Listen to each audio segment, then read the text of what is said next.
오늘 사회부총리가 국정역사교과서 현장 체험본을 공개했습니다. 이로써 한반도는 세 종류의 역사 교과서가 존재하게 되었습니다. 하나는 북한에서 펴낸 국정교과서입니다.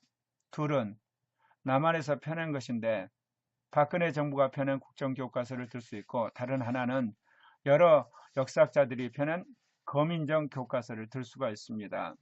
이럴 때 한반도에 세 가지 역사 교과서가 존재한다는 것은 한국 역사를 보는 세 가지 관점과 그룹이 존재하는 것을 시사하기도 합니다. 그런데 OECD 국가 중에서 국정교과서를 펴낸 나라는 하나도 없습니다. 세계적으로 봤을 때 북한과 몽골, 스리랑카, 베트남, 이제 한국이 포함되게 됐습니다. 그런데 오늘 특별히 여기에서는 이번에 펴낸 국정 역사 교과서에서 부각된 이 남한의 경제 성장과 더불어서 세 가지 관점에서 말하려고 합니다. 첫째는 국정교과에 있어서 말하는 경제 성장에 대한 것입니다. 특별히 이번에 부각된 것은 친재벌적인 관점을 아주 부각시켰다는 겁니다. 이제 그 내용 중에 하나를 읽어보면, 재벌이라고 불리는 대기업 집단이 성장하여 여러 업종에 걸쳐 많은 계열사를 거느리게 되었다. 재벌은 충분한 자금과 인력을 바탕으로 투자 규모가 큰 중화학공업의 신규 사업에 진출하였다. 이를 토대로 한국이 대기업은 물론 미국, 유럽 등의 세계적인 기업들과 경쟁할 수 있는 수준으로 성장했다. 반면에 부정적인 측면은 아주 간단하게 말하고 있습니다. 그러나 대기업으로서 경제력 집중이 심화되었고 정경유착의 문제가 발생하기도 하였다. 이제 이렇게 이야기하는데, 반면에 국정교과서인 미래인 교과서는 이렇게 이야기합니다. 정부는 수출 기업을 표창하고 수출 경쟁력을 높이기 위해 각종 금융과 혜택을 제공하였다. 중략, 이러한 특혜 속에서 한국을 대표하는 세계적 기업이 성장할 수 있었다. 그렇게 말하고 있습니다. 그런데 부정적인 부분에서는 상당히 상세하게 이야기를 하고 있죠. 그러나 대표적인 기업인들은 각종 혜택을 악용하여 횡령과 비자금 조성을 일삼고 세금을 포탈하거나 수출 대금을 해외로 빼돌렸다.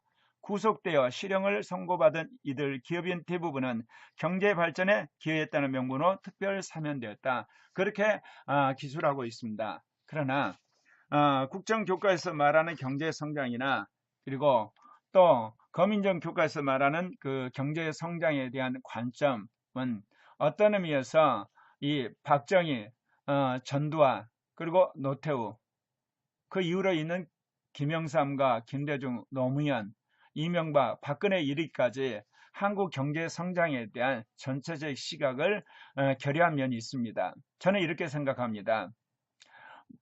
박정희, 전두환이 분명히 독자이기는 하지만 한국 경제 성장에 있어서 분명한 전략을 제시한 건 맞습니다.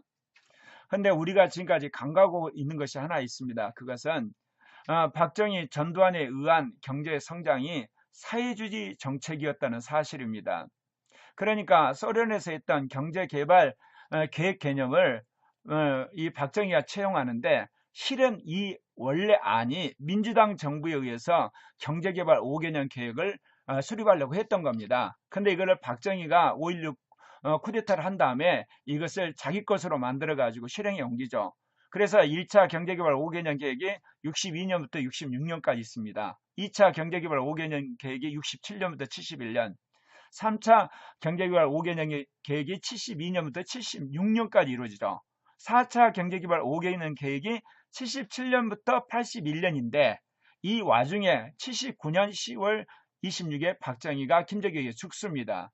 그리고 80년 서울의 봄 가운데 혼란기를 거치는데, 명목상 전두환이 집권하는 81년에 끝납니다.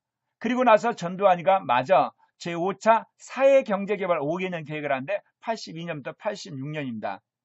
어떤 의미에서 한국 경제의 초반의 성장은 바로 박정희, 전두환에 의한 경제개발 5개년 계획에 의해서 수립되었다고 할 수가 있습니다.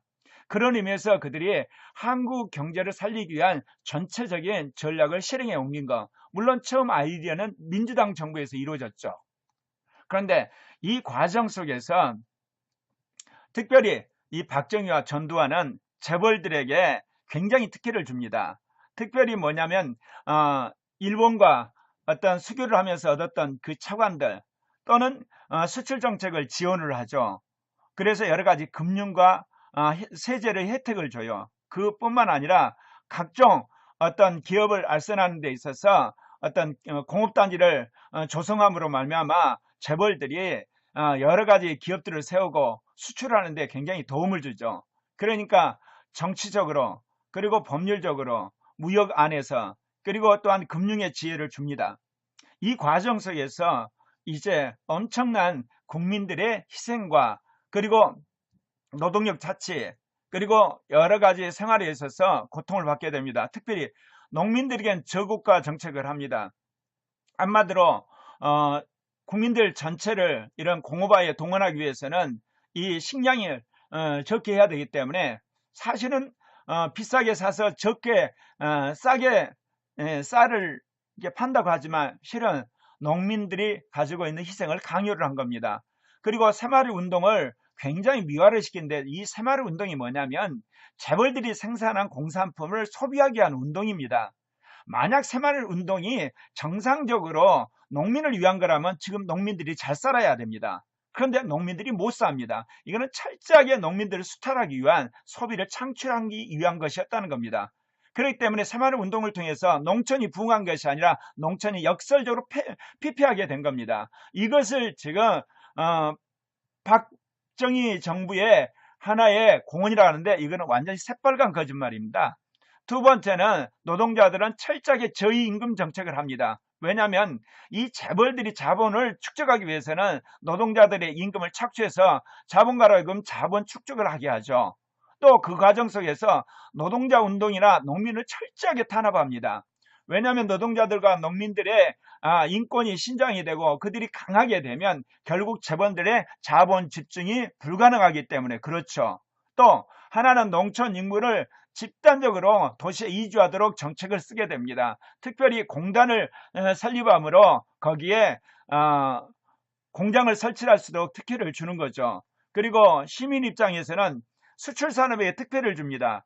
그래서 외국에서 들어오는 물품은 비싸게 하고 국산품도 비싸게 할 뿐만 아니라 이 수출 상품들에게 사실은 단가당 얼마씩 그 특혜를 줬습니다. 그리고 국민적인 국산품 애용을 하도록 하고 그리고 또한 정치적으로 시민운동이나 이런 시민들이 민주화운동에 참여한 걸 탄압을 하죠. 그래서 그런 독재 정권은 결국은 재벌들을 키우는데 모든 것을 집중하게 되는 겁니다. 그러나 오늘날 우리가 말하는 한국 경제가 세계적인 경제로 되는 데 있어서는 실은 1997년 IMF를 거치면서 김대중 노무현 정부에 의해서 이루어지게 되는 겁니다. 정경유착을 끊어주고 그리고 정권과 어떤 금융의 어떤 부패한 구조를 끊음으로 재벌로 하여금 세계 경쟁력을 강화하도록 도와준 거거든요. 특별히 IT 접목시켜서 이런 삼성이나 LG나 그리고 SK나 떠나가서 이렇게 포철 같은 그런 어떤 세계적인 기업이 나오고 재벌이 나오게 된 것은 김대중 노무현 정부에서 이루어진 겁니다. 그런데 그런 사실에 대해서는 굉장히 인색하다는 것입니다. 그런 의미에서 우리가 이런 그 국정 역사 교과서도 그렇고 거민정 역사 교과서도 객관적으로 비판해서 새로운 역사적인 그 관점에서 이런 경제 성장에 기술할 필요가